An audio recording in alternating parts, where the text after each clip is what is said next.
Que tu és Deus, o Deus de grande amor, a força do meu viver.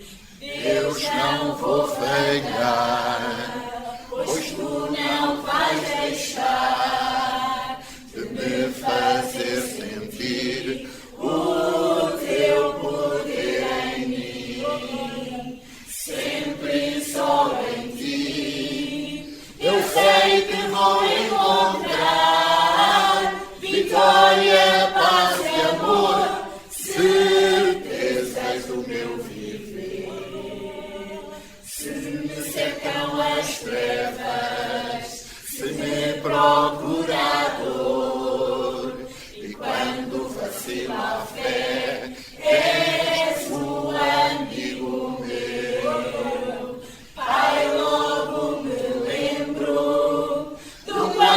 me amas tu, do muito que de ti eu sempre recebi. Do muito que de ti eu sempre recebi. Aleluia. Amém, amém, amém, amém. Aleluia. Amém, amém, amém, amém.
Que vou encontrar vitória, paz e amor, certezas do meu viver.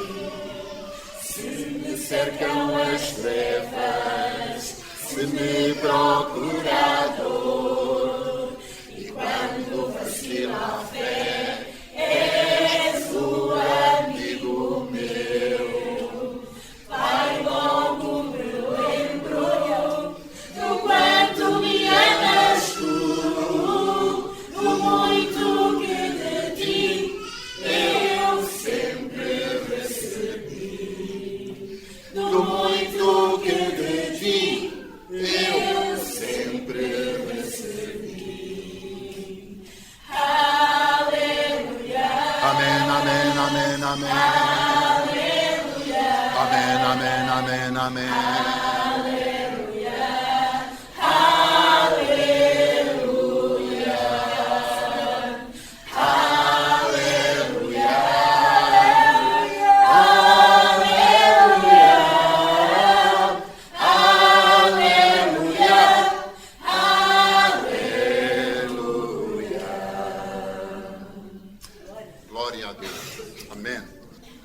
Igreja do Senhor pode ficar sentada. Eu vos saúdo no nome maravilhoso de Jesus Cristo. São capazes de repetir as minhas palavras sem saber o que é que eu vou dizer? Acreditam em mim? Então repitam lá se concordarem. Deus faz. O diabo desfaz. Quando Deus refaz, o diabo nada mais faz. Amém? Deus faz, o diabo desfaz. Quando Deus refaz, o diabo nada mais faz. É importante nós compreendermos que Deus, na sua justiça, tem que deixar que o diabo, Satanás, por enquanto, faça o seu mau trabalho. Faça o seu trabalho. Importante para ele, nada importante para Deus, importante para alguns dos seres humanos e nada importante para aqueles que servem Deus. Mas Deus faz, e por isso o diabo procura desfazer aquilo que Deus faz. São muitas as áreas da vida, são muitos os caminhos que existem neste mundo, mas quando em determinado caminho, em determinada altura, em determinado assunto, Deus refaz aquilo que o diabo desfaz, o diabo não volta mais a fazer. E quando parece que o diabo está a fazer aquilo que Deus refez, não é ele que está a fazer, já somos nós. Porque Deus não anda a brincar à cabra cega com o diabo. Deus não anda a brincar com o diabo. Nem permite que o diabo brinque com ele. Deus permite na sua justiça que ele atue. Mas permite uma vez. Não permite mais. E quando as coisas voltam a acontecer, na mesma área, naturalmente, o diabo já lá não está. Mas é a sua semente. Nós dizemos, mas se é a semente, é ele que faz. Não. Somos nós que alimentamos essa semente. Porque Deus não brinca em serviço, como eu costumo dizer. Dá uma oportunidade na sua justiça. Mas se tivermos o azar, entre aspas, se tivermos que passar por aquilo que o diabo desfaz, e se Deus voltar a dar uma oportunidade, se Deus voltar a refazer alguma coisa na nossa vida, segura, meu irmão, segura bem essa nova oportunidade que Deus te dá. Porque a partir daí, depende de ti. Depende de ti não dar oportunidade ao diabo de voltar a desfazer uma segunda vez, de voltar a desfazer uma terceira, uma quarta, uma quinta, uma sexta, uma 10ª vez. Porque essa não é nem a vontade, nem a autorização do nosso Deus. Ouçam, irmãos, não é a autorização do nosso Deus que tu andes constantemente a fazer e a desfazer e a refazer. Tens, ou temos, é que tomar uma decisão. E segurar quando Deus faz. E arrependermos-nos quando deixamos o diabo desfazer. Mas agarrar ainda com mais força quando Deus nos dá uma segunda oportunidade. Porque a partir daí somos nós quem tem que caminhar de vitória em vitória e não de derrota em derrota. Dá graças a Deus. De certo que entre nós existimos aqueles que um dia deixaram o diabo desfazer alguma coisa na nossa vida. Quer física, quer espiritual, quer profissional. Deixamos que o diabo desfizesse alguma coisa.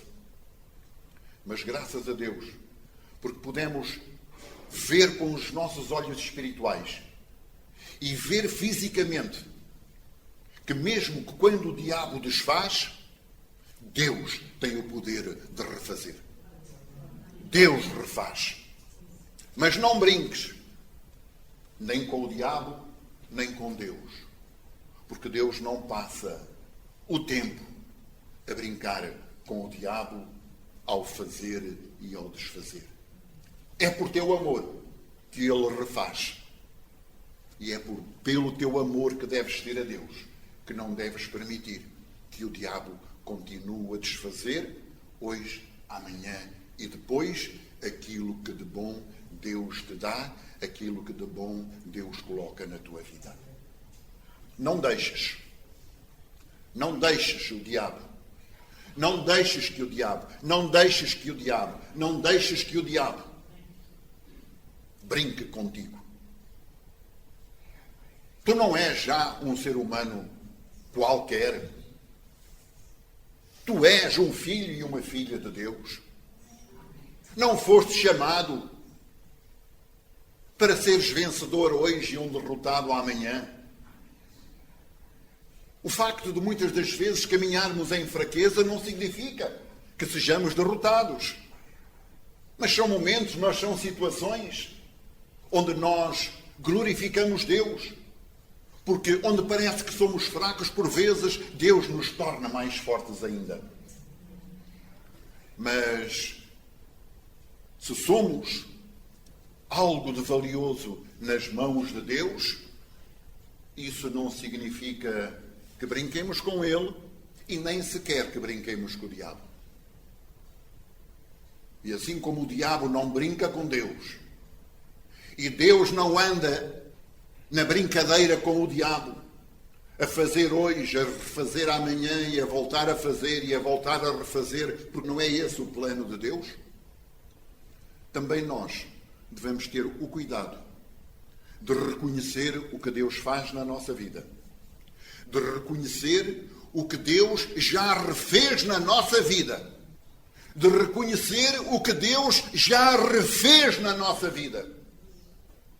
Repitam, de reconhecer o que Deus já refez na nossa vida. E valorizar isso. Valorizar isso. Valorizar essa oportunidade. Valorizar a oportunidade que Deus nos deu.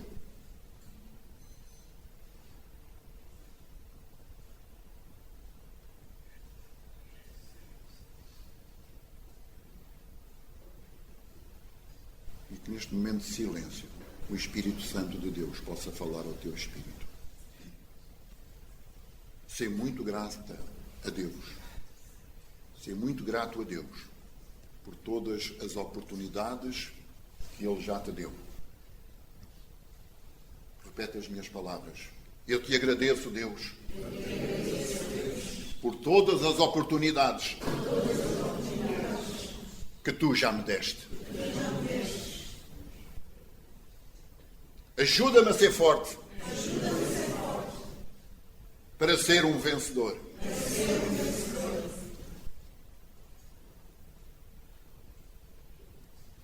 Eu tinha pensado não continuar a falar sobre este tema do descanso em Deus, mas pude compreender no meu espírito que não devia guardar só para mim o que Deus já me tinha dado sobre este assunto, ainda que, quando comecei a falar nele, não sabia do que iria falar, ou, por outras palavras, nada tinha preparado, mas Deus acabou por me dar alguma coisa, muito, no meu entender.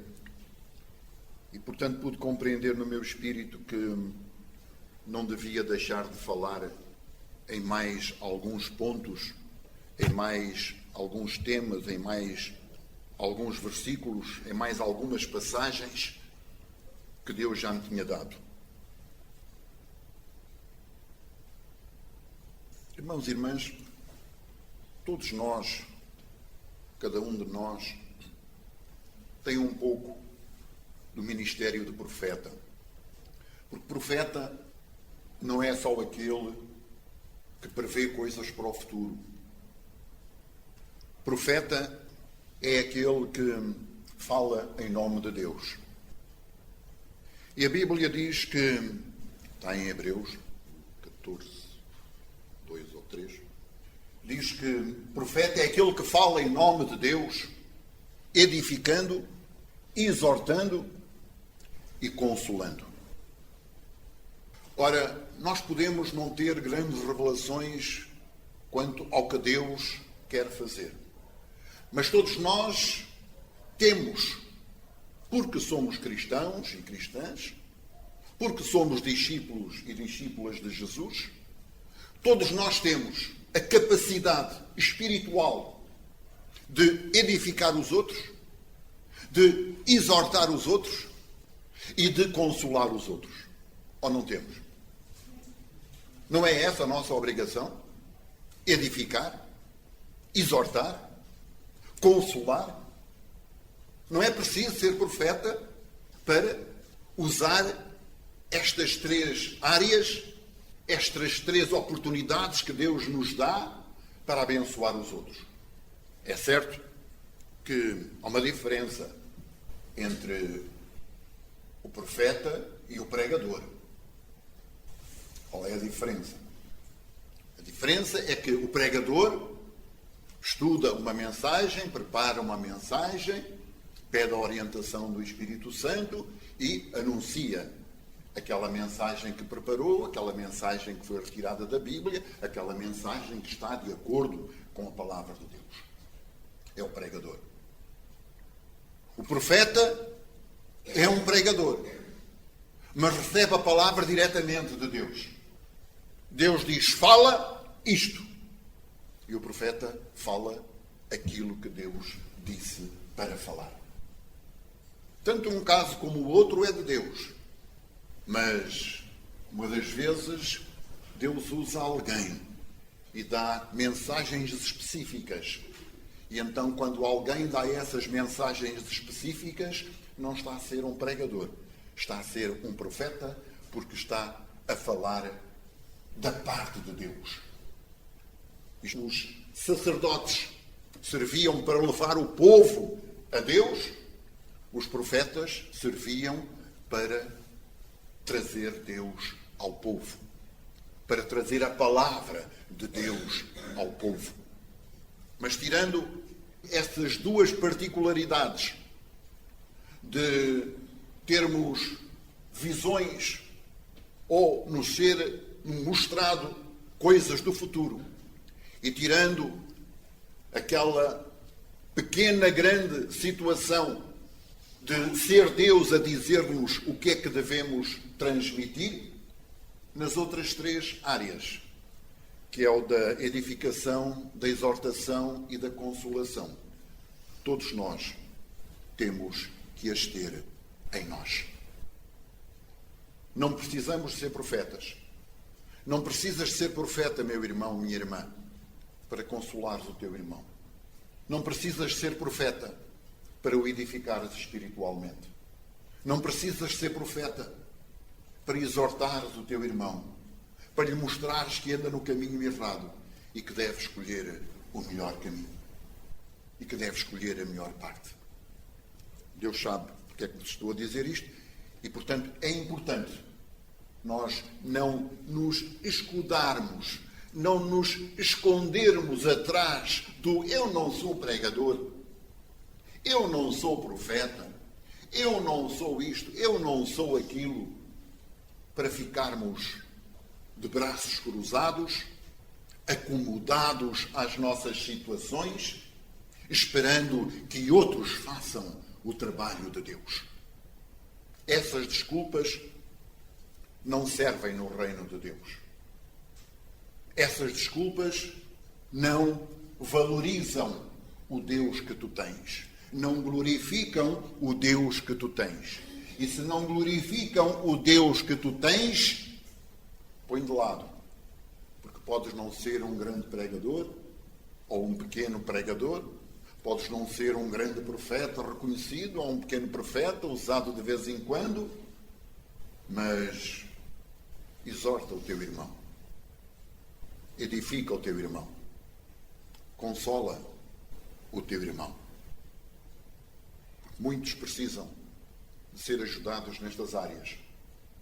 e muitos outros escudam-se atrás daquilo que dizem: eu não sou e, portanto, não tenho que fazer os outros que façam. Todos nós temos um momento em que o nosso irmão precisa de ser edificado espiritualmente, em que o nosso irmão precisa ser consolado espiritualmente e em que o nosso irmão precisa ser exortado também. Tudo isto, todas estas coisas podem ser feitas com amor em nome de Cristo Jesus, para glorificar o nome de Deus Pai. Por isso, não te diminuas a ti próprio, não te menosprezes a ti próprio diante do diabo, nem te desculpes a ti próprio diante de Deus, porque Deus precisa de homens e mulheres que, a seu tempo, para consolidar a Igreja, saibam exortar, saibam edificar e saibam consolar. Amém?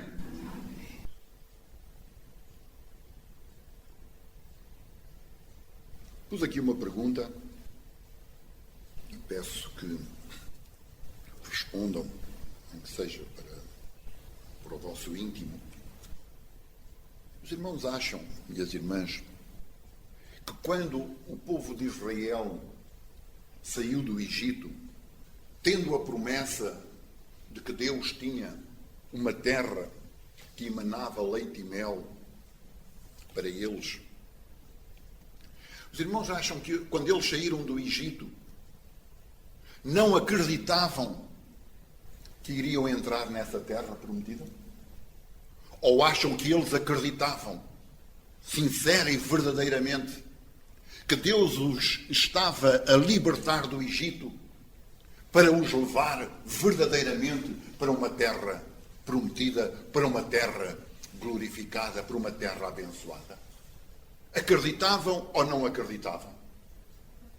Provavelmente, como em todas as situações, há sempre aqueles que desconfiam. Há sempre aqueles que não acreditam.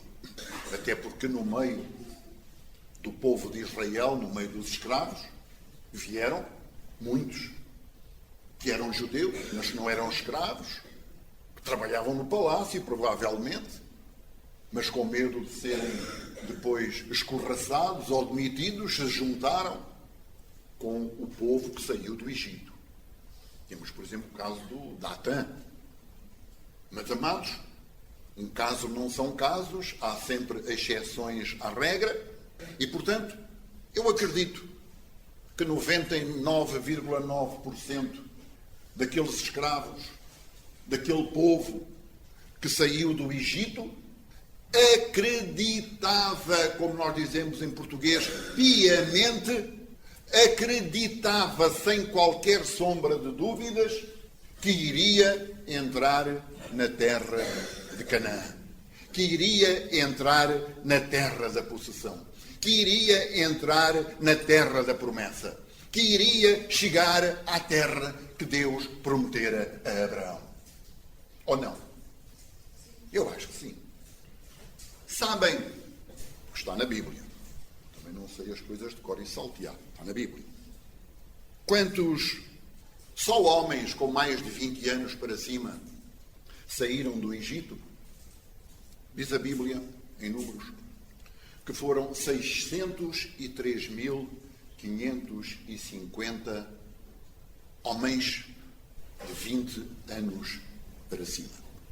É claro, acredita-se que estes números estejam um pouco inflacionados, porque para existirem 600.000 homens com mais de 20 anos para cima, tínhamos que juntar as mulheres, tínhamos que juntar as crianças, e isso dava um total aí de 2 milhões de pessoas.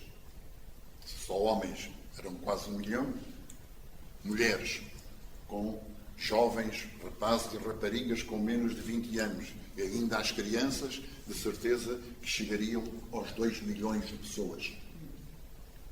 Naturalmente que ninguém acredita nesses números hoje, porque inclusive está provado que quem traduziu os originais havia palavras muito próximas umas das outras e, portanto, deve ter trocado algumas palavras.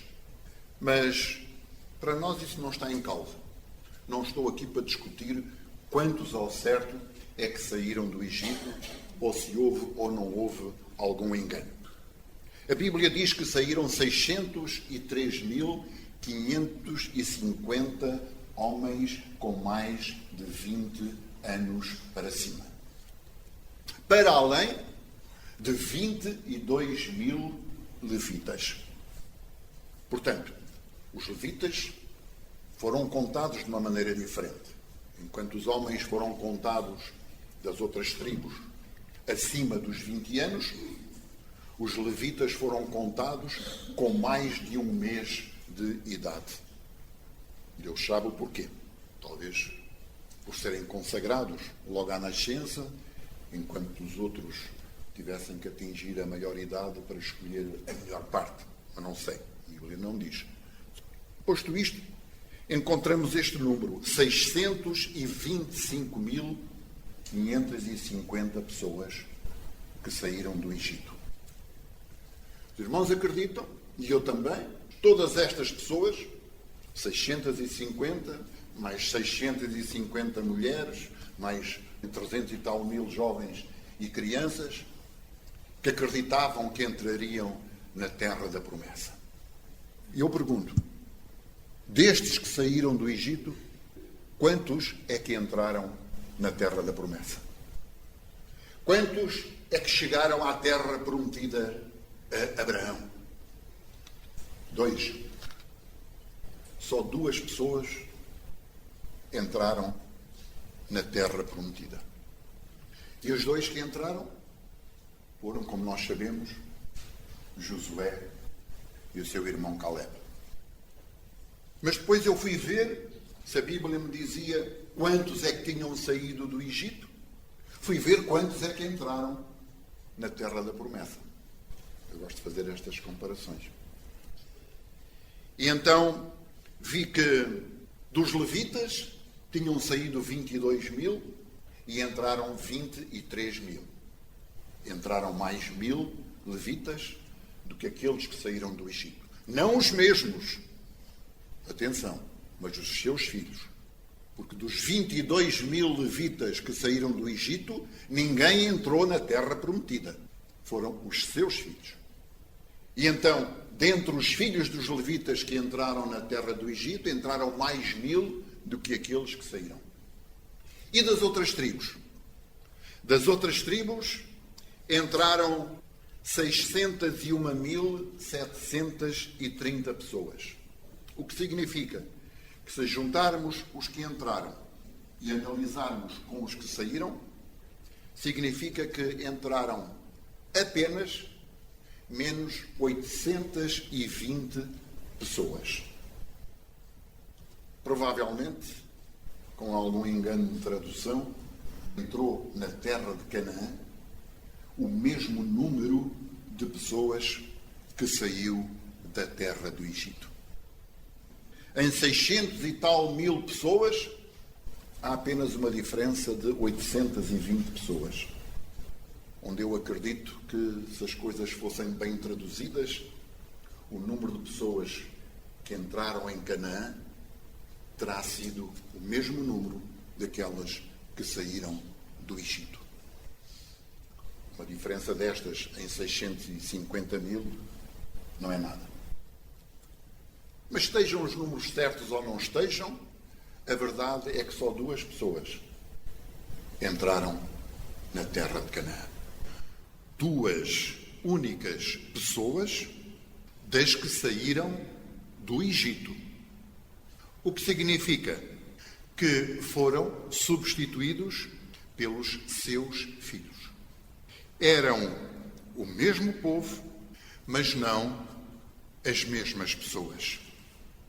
Não sei se poderemos ver aqui a Igreja a substituir o povo de Israel, uma vez que somos povo do mesmo Deus e porque eles rejeitaram Cristo. É uma análise para um estudo posterior. E, amados, Josué e Caleb reconheceram as dificuldades da terra quando a foram espiar, mas recordaram todas as bênçãos que já tinham recebido de Deus. Puseram a sua fé em ação. Acreditaram que Deus podia ajudá-los a vencer aqueles gigantes, aquele povo de uma estatura acima do normal. Puseram fé nisso, mas só deram o testemunho de que aquela terra era uma terra produtiva, de que aquela terra poderia dar-lhes verdadeiramente o descanso que eles não tinham no Egito. Olharam para a terra e disseram: esta é a terra do descanso que nós precisamos. Olharam para as dificuldades e disseram: o nosso Deus pode ajudar-nos a vencer os gigantes e a vencer todas aquelas dificuldades que se apareciam à sua frente. Então o que é que aconteceu? Puseram a fé e o descanso em Deus, de braço dado.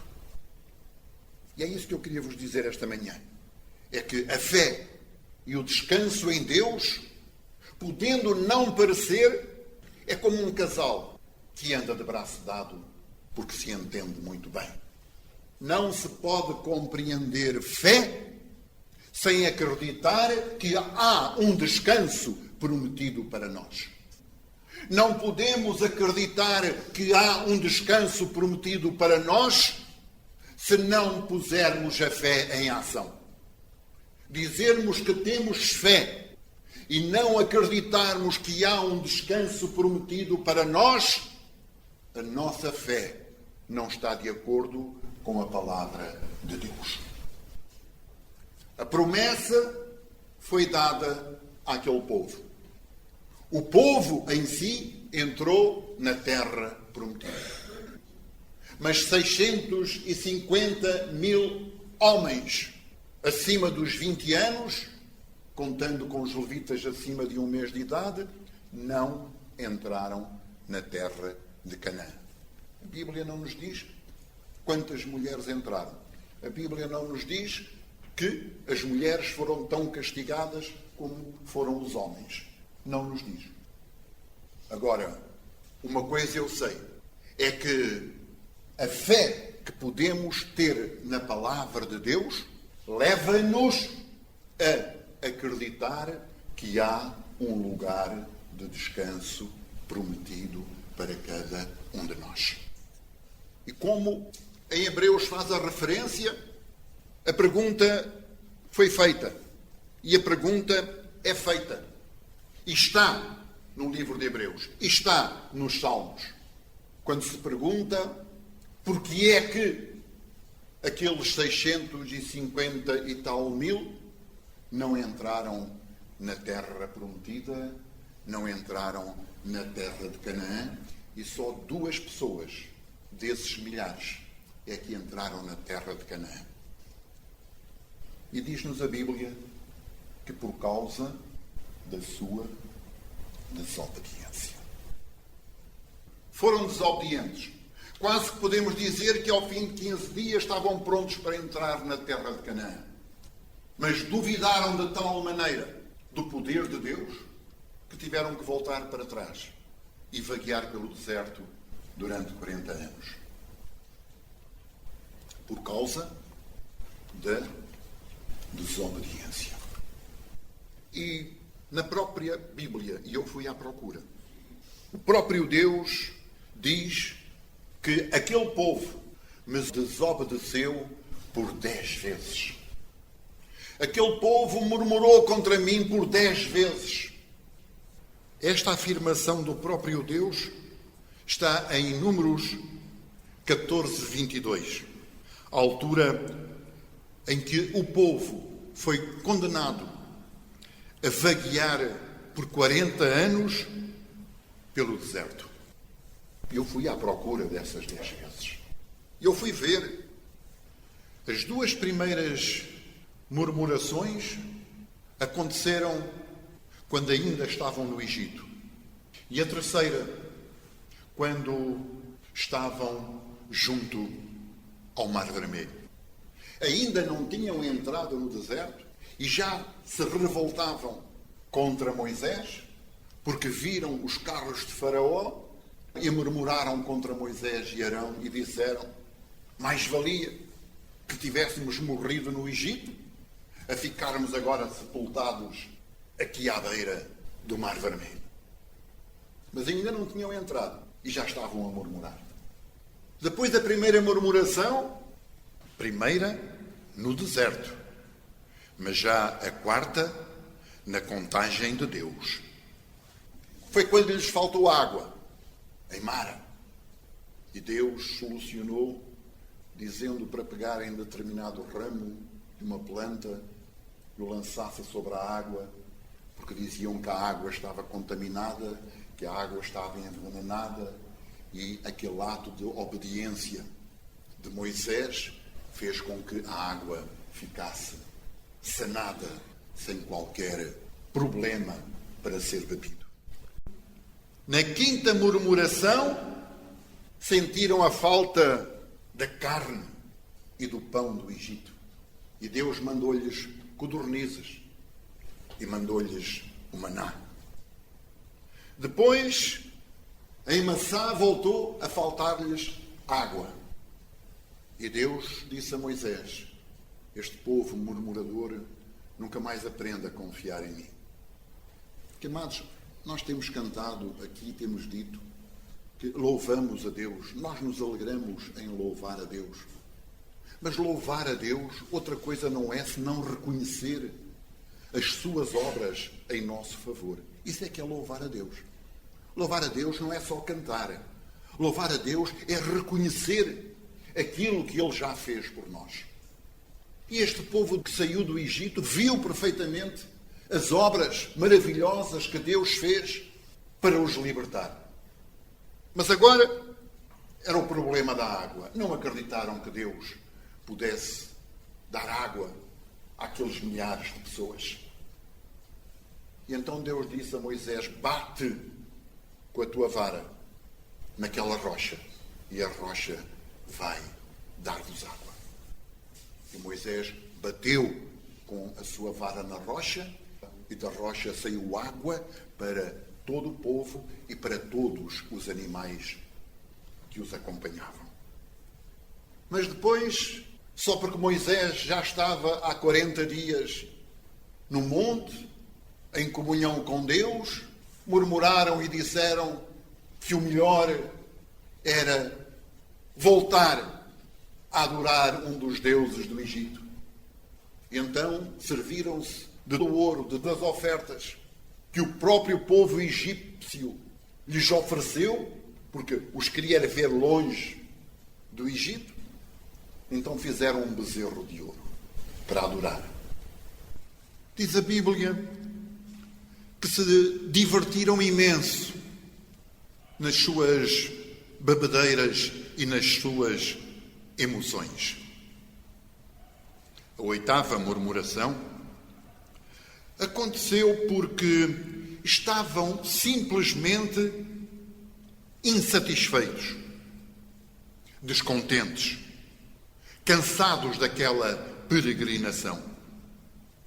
Repreendidos, acabaram confessando que o que tinham eram saudades do peixe, das saladas e da fruta do Egito.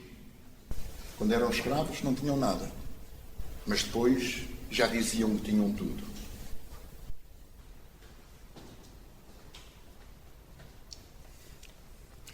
Agora, com a 10ª murmuração,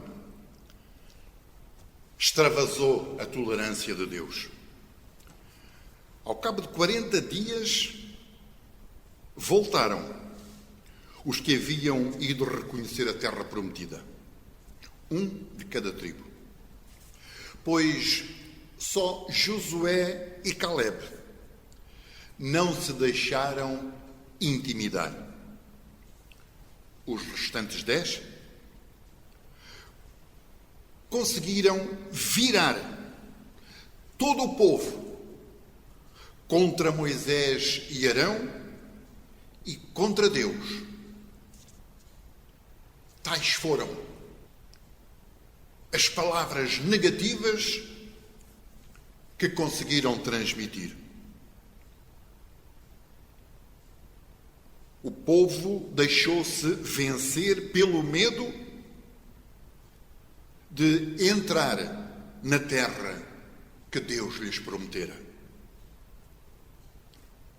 Logo, Deus iria decretar que vagueariam no deserto por 40 anos. Um ano por cada dia que eles levaram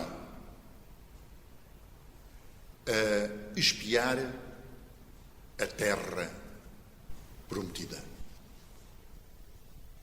E essas murmurações acabaram com a rebelião de Coré e até murmuraram contra Deus quando Deus castigou aqueles que se tinham rebelado, aqueles que tinham murmurado contra Deus. Tudo servia para murmurar. Tudo servia para pôr a sua fé em dúvida, para desacreditar Deus. Tudo servia. Tudo servia para murmuração. Esta rebelião de Coré e a murmuração que daí adveio, por causa de cerca de 250 mortos, já foi depois de Deus ter falado naquelas 10 desobediências.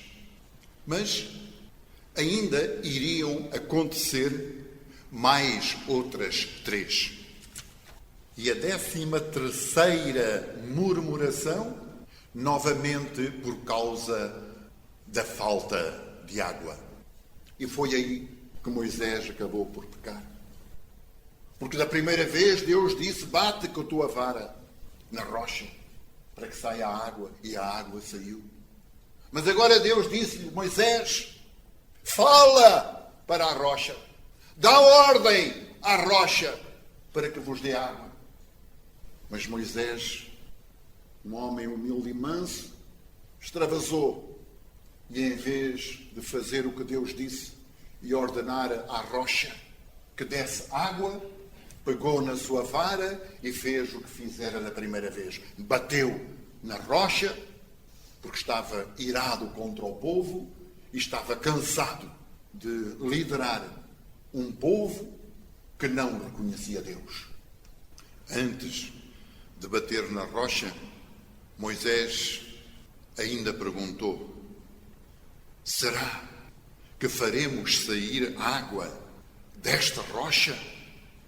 A água brotou da rocha, mas Moisés pecou, porque desobedeceu, não falando à rocha, mas batendo nela, e porque duvidou perante o povo, fazendo esta pergunta. E foi por esse ato de desobediência que Moisés e Arão não entraram na terra prometida. Depois voltaram a murmurar e Deus teve que lhes mandar serpentes ardentes. Que eram serpentes ardentes? Serpentes que produziam febres altíssimas. Moisés intercedeu uma vez mais e Deus mandou construir uma serpente e colocá-la numa haste para que todos aqueles que olhassem para a serpente, não é que a serpente tivesse algum poder, mas era para reconhecerem o seu pecado. Mas este povo era tão contrário ao caráter de Deus, que nós sabemos pelas Escrituras, que até anos mais tarde adoravam essa serpente que foi feita para que eles fossem sarados. Passavam a vida a murmurar, mas depois já não murmuraram. Na 15ª desobediência, já não murmuraram. Sabem porque é que não murmuraram já? Porque juntaram-se a um povo desordeiro aos olhos de Deus. Então não faltava nada. Nem comida, nem mulheres, nem deuses a quem adorar. E então desobedeceram a Deus, fazendo-se um com aquele povo. Aí já não murmuraram. Provavelmente não precisavam trabalhar, porque estavam de passagem. E quando o povo tem tudo, já não murmura. Mas este povo, por 10 vezes, tinha desobedecido a Deus. E foi esse o motivo. Porque não entraram na terra de Canaã. Mas eu quero chamar-vos a atenção precisamente para isto. A de juntarmos no mesmo abraço, na mesma razão de ser, a fé e o descanso em Deus. O que é que a Bíblia diz que é a fé? É o firme fundamento das coisas que se esperam e a convicção das coisas que não se veem. É aquilo que nós acreditamos ser nossas, mesmo não vendo. Temos a convicção de que elas são nossas, de que elas existem, mesmo não vendo com os nossos olhos físicos. Está aí. Já que estamos em Hebreus, podemos ir também ler esse versículo, que deve ser aquilo que eu disse. Hebreus 11:1 diz: ora, a fé é a certeza das coisas que se esperam e a convicção, ou a prova, das coisas que se não veem. E o que é o descanso em Deus? Vamos recuar algumas páginas até ao versículo 9 do capítulo 4, e eu leio assim: portanto, resta um repouso para o povo de Deus. Ter fé é acreditar mesmo não vendo. E a Bíblia nos diz que resta um repouso para o povo de Deus. Mas quando olhamos para a promessa que tinha sido feita àquele povo e aos milhares que morreram no deserto por causa da sua desobediência, eu tenho que pegar neste versículo da fé. Eu tenho que pegar neste versículo do repouso de Deus. Mas tenho que ler o versículo 11, que diz assim: esforcemo-nos, pois, para entrar nesse descanso. Aqui é que o Espírito do Senhor nos está a exortar, é que a promessa de Deus nunca falha. O que Deus diz que vai dar, dá mesmo. No caso do povo de Israel, prometeu àquele povo, mas se não tivesse sido desobediente, em vez de 650.000, podiam ter entrado 1.500.000. O repouso eterno, a vida eterna. A vida eterna nos céus junto de Deus é uma promessa para ti, é uma promessa para mim. Mas esforcemo-nos para entrar nesse descanso. Esforcemo-nos. O que é que quer dizer o apóstolo Paulo? O que é que ele quer dizer quando diz esforcemo-nos? Quer dizer que podemos perder a bênção.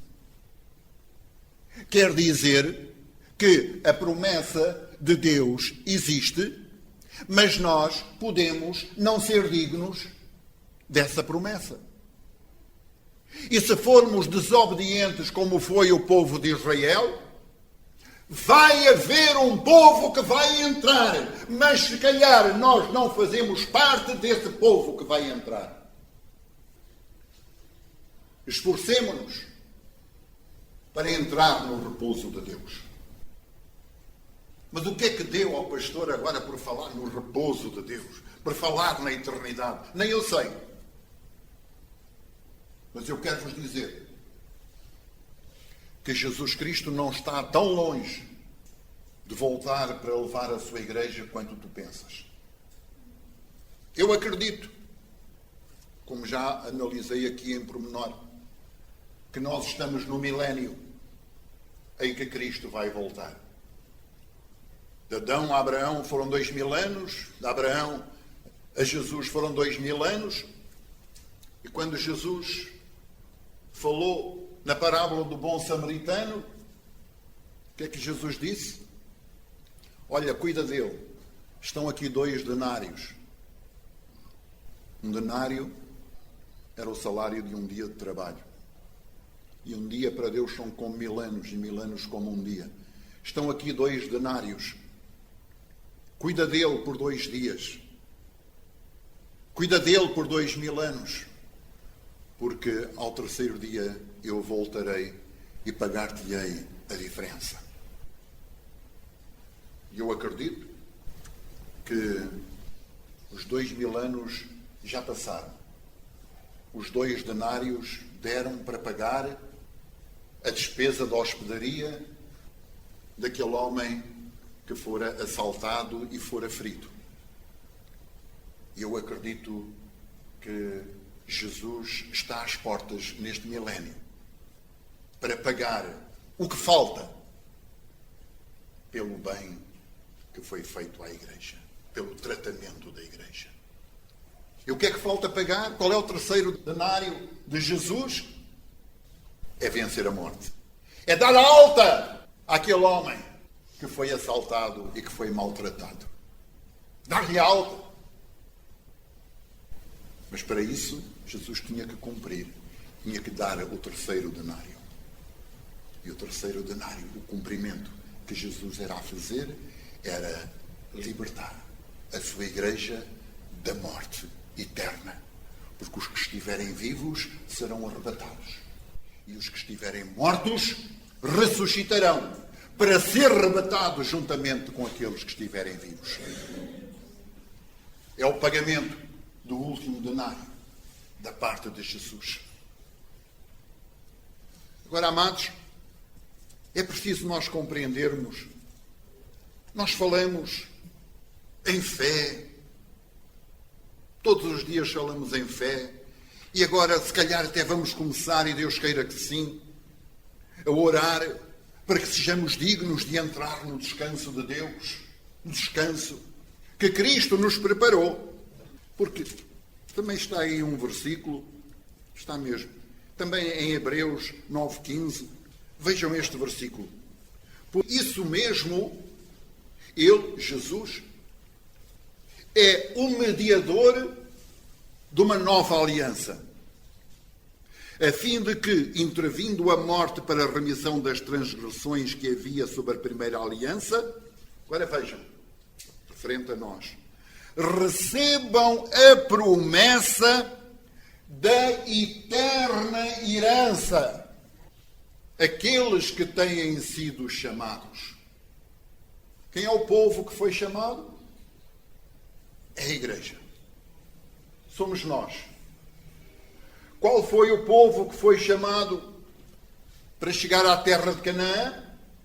Foi o povo de Israel. Qual foi o povo que chegou à terra de Canaã? Foi o povo de Israel. Mas não eram os mesmos. Qual é o povo que vai entrar nos céus? É a Igreja. Esforcemo-nos para sermos um Josué e um Caleb. Esforcemo-nos para acreditar que aquela terra é a terra do repouso de Deus, que está prometida.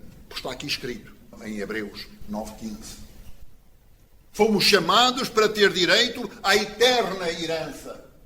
E a eterna herança é habitarmos com Deus no seu céu.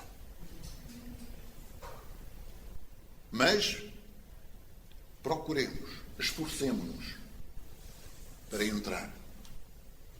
Não sejamos murmuradores. Não aproveitemos todas as falhas que existem ou que parecem existir no plano de Deus, porque nós somos peritos. Nós somos especialistas. Eu vou repetir. Nós somos especialistas em encontrar desculpas para não acreditar em Deus, para não pôr fé na autoridade do nome de Jesus. Nós somos especialistas em não valorizar as promessas.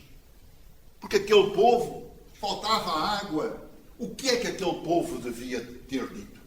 Falta água? Então vamos lá ver. Então Deus não nos prometeu levar para a terra de Canaã. Então se nos prometeu levar para a terra de Canaã, não nos vai deixar morrer à sede. É ou não é? Deus libertou-nos através de Moisés. Então, se Ele nos prometeu e nos disse que Moisés nos levaria até à terra de Canaã, e levou e ficou ao longe, não, a vê-la, não entrou, mas levou-os até lá. Então agora, Deus ia tirar-nos o Moisés? Não, vamos esperar e vamos aguardar, porque o Moisés vai descer. Mas não. Opa, Deus já levou o Moisés e, portanto, nós não vemos o Deus de Moisés, não vemos o nosso Deus. Vamos fazer aqui um bezerro de ouro. Pelo menos os nossos olhos físicos veem o nosso Deus. Nós somos assim, não é? Somos especialistas. Só valorizamos aquilo que vemos com os nossos olhos físicos.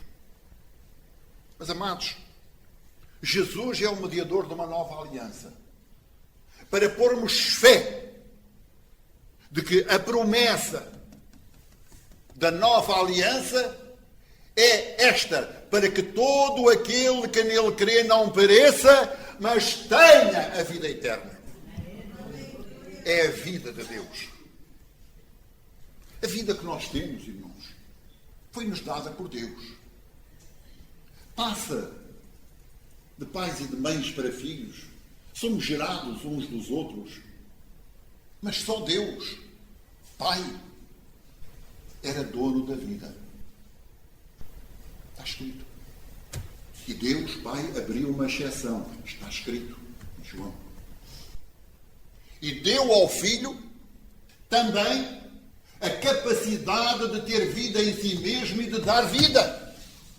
E não estou a falar de vida que hoje é vida e amanhã se apaga. Estou a falar de vida eterna. Primeira de João. E a vida se manifestou e nós a temos visto. Que vida é que eles viram? Jesus. E dela damos testemunho e vô-la anunciamos. Vírgula. Está aí escrito. 1 João 1:2. Está escrito, está escrito, está escrito. Nós vô-la anunciamos. Nós vos anunciamos a vida que nós vimos. Nós vimos Jesus. Jesus é a vida, está aí, vírgula, a vida eterna, a qual estava com o Pai e nos foi manifestada por Jesus.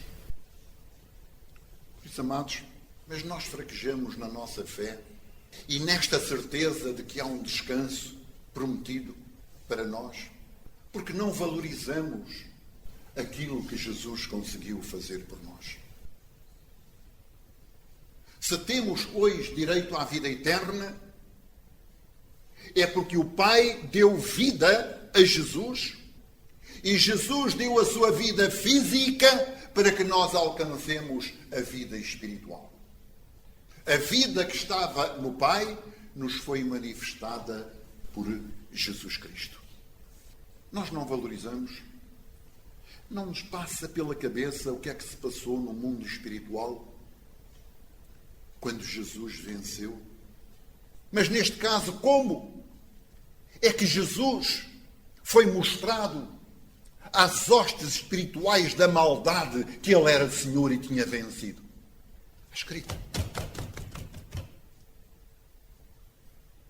Deus fez desfilar diante de Jesus todos os principados e todas as potestades.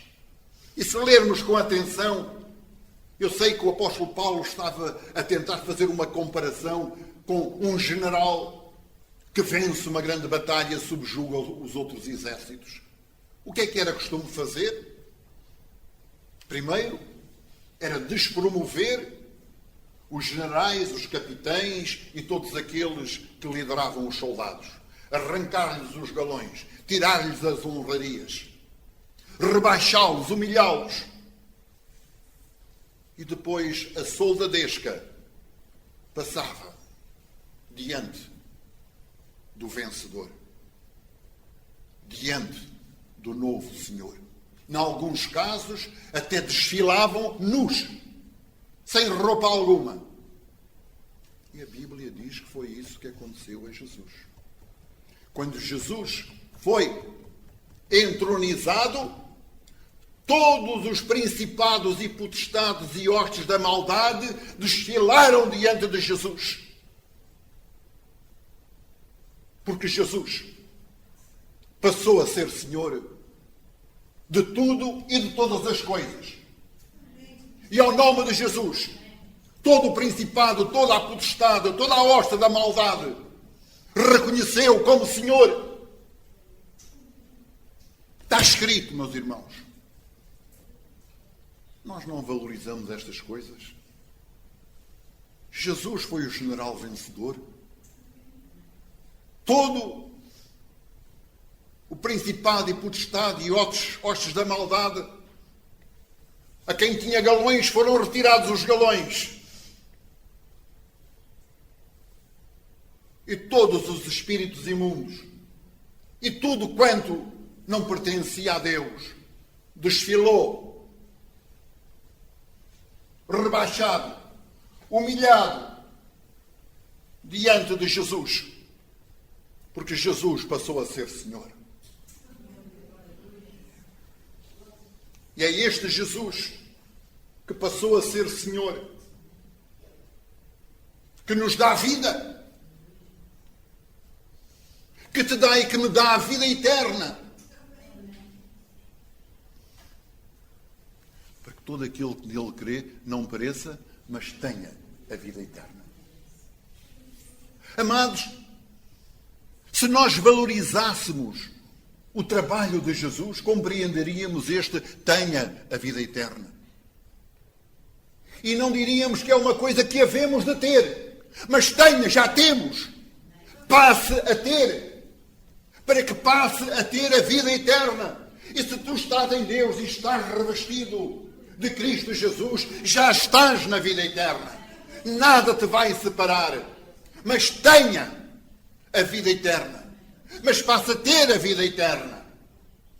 E é preciso que compreendamos que a nossa vida neste mundo é um princípio da vida eterna que vamos ter junto do Pai. Não pereça, mas tenha, mas passe a ter. Tu crês? Tu acreditas? Tu confessas com a tua boca que Jesus é o Senhor e que o Pai o ressuscitou dos mortos? Então já tens a vida eterna em ti. Tu tens a vida eterna. Valoriza esta vida eterna. Tu foste chamado, por vezes passando pelo deserto, mas foste chamado para chegares à terra da promessa. Não deixes que sejam só os teus filhos na fé a entrarem na terra da promessa, mas esforça-te para que sejas tu próprio, para que sejas tu própria a entrarem nesta terra do descanso de Deus. Não deixes que outros tomem o teu lugar. Esforça-te. Não murmures. Não andes à procura dos defeitos. Nem em Deus. Nem nas igrejas. Nem nos pastores. Nem nos teus irmãos na fé. Porque neste mundo nada nem ninguém é perfeito. Até as orações que o Espírito Santo nos ajuda a fazer são mais perfeitas, mas não são perfeitas. Porquê? Porque sempre que nós metemos a colher, tornamos as coisas imperfeitas.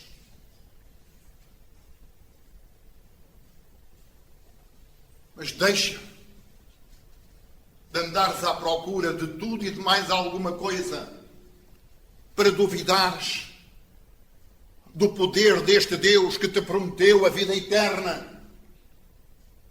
E se tu estás em Cristo Jesus, já estás a viver a vida eterna. E se já estás a viver a vida eterna, não é para duvidares. Tu já és povo. Tu já és povo. Já és povo escolhido. E se és povo escolhido, não deixes que nada, absolutamente nada, te faça murmurar contra Deus. Mas acredita que se Deus te tirou do Egito e te prometeu a terra, é porque te vai fazer chegar lá. Se Deus te prometeu a salvação e te disse que, aceitando Jesus como Salvador, tens direito à vida eterna, não murmures e acredita. Se Deus me disse que o meu lugar é lá, não há nada neste mundo que me consiga desviar deste caminho, não há nada neste mundo que me consiga afastar desta verdade, desta fé, porque eu estou em Cristo Jesus. Eu estou em Cristo Jesus. Eu tenho a vida eterna. Porque para isso Jesus foi tornado mediador. Não me interessa se foram 650 mil aqueles que tombaram no deserto. Mas uma coisa eu sei, é que aqueles que foram obedientes entraram e entraram mesmo. E lideraram depois os outros para tomarem posse. Não de toda, porque não tiveram fé para isso, mas pelo menos de parte dos limites que lhes estavam prometidos. Nós somos assim, irmãos. Não é de agora. Estamos sempre a duvidar. Estamos sempre a murmurar. Estamos sempre a desvalorizar aquilo que Deus já fez.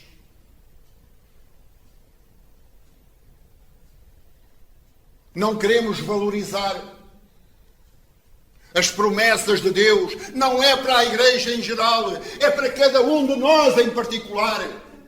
Nós sabemos o que é que Deus espera de nós em particular.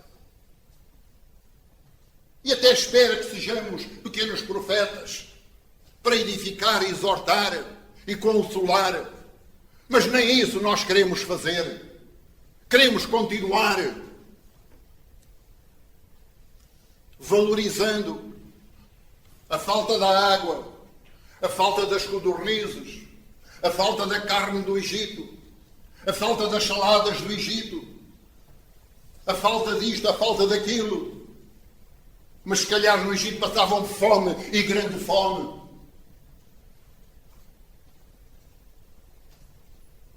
Nós valorizamos sempre mais aquilo que os outros têm ou dizem ter do que aquilo que Deus nos dá. Mas aquilo que Deus nos dá é o suficiente para continuarmos peregrinando neste mundo até chegarmos à parte final do plano de Deus para a salvação da humanidade. Junta a tua fé à promessa do descanso em Deus. E acredita que há um lugar preparado para ti. E acredita que a morte não é impedimento para chegares aos milhares de anjos e àqueles que morreram em Deus. Meu irmão, minha irmã, o que Cristo fez por nós, eu podia-vos ler aqui algumas dezenas de versículos para ver se nós conseguimos meter na nossa cabeça a perfeição do trabalho de Cristo, o valor do trabalho de Cristo.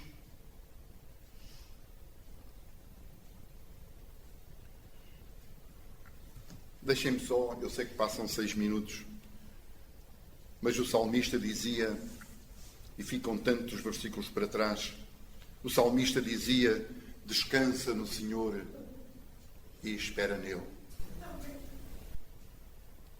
E Hebreus, como nós lemos, descansarás e receberás a tua herança. Mas eu quero, para terminar, ler-vos aqui um versículo ou dois no Salmo de Asaf, no Salmo 73. Deixem-me ler-vos o versículo 24 e 25. Diz assim em oração: Tu me guias com o teu conselho. E depois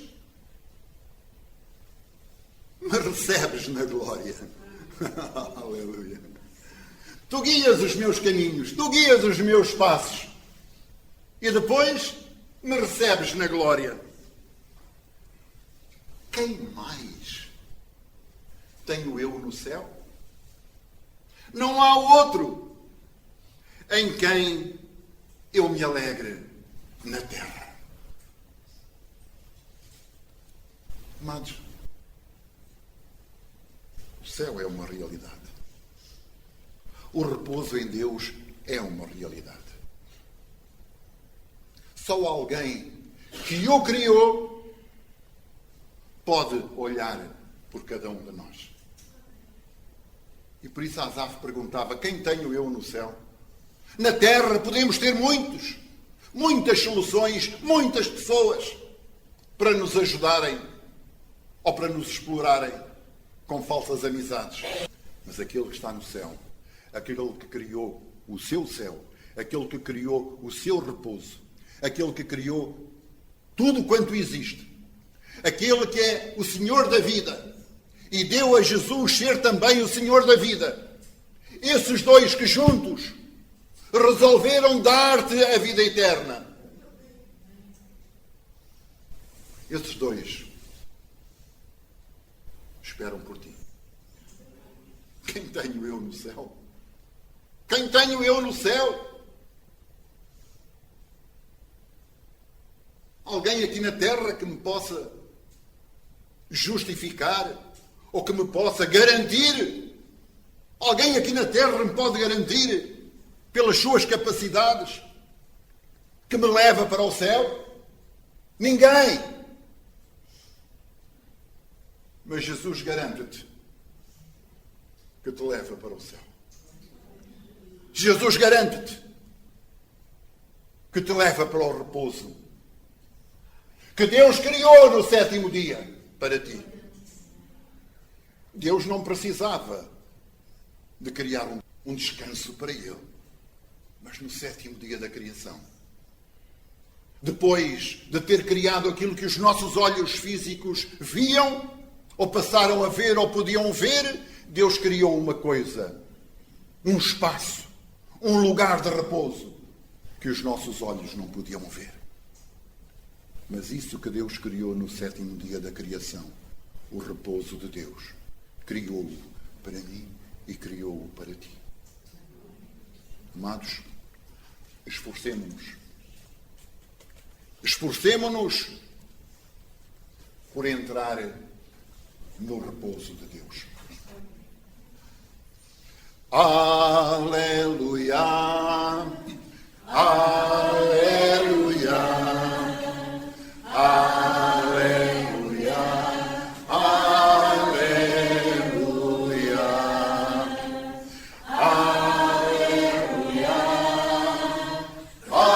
aleluia, aleluia, aleluia.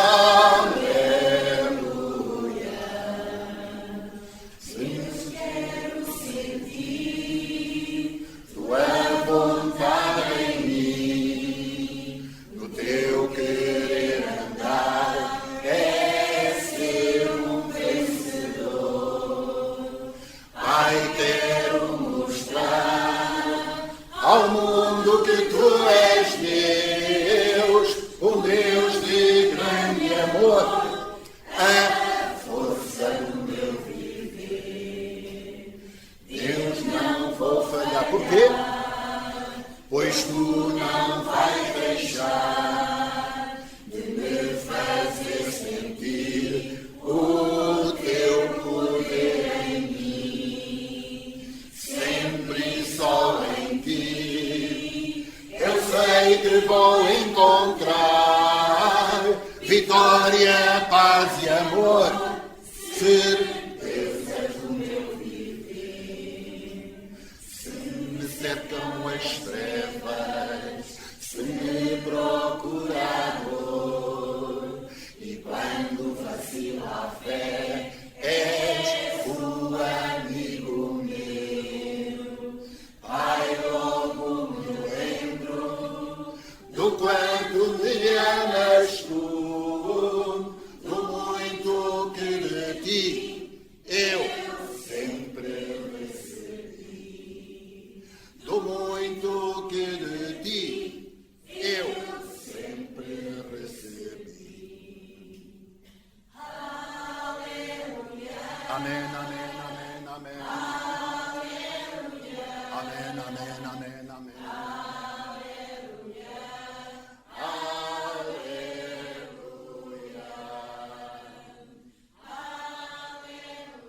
Amém, amém, amém, amém.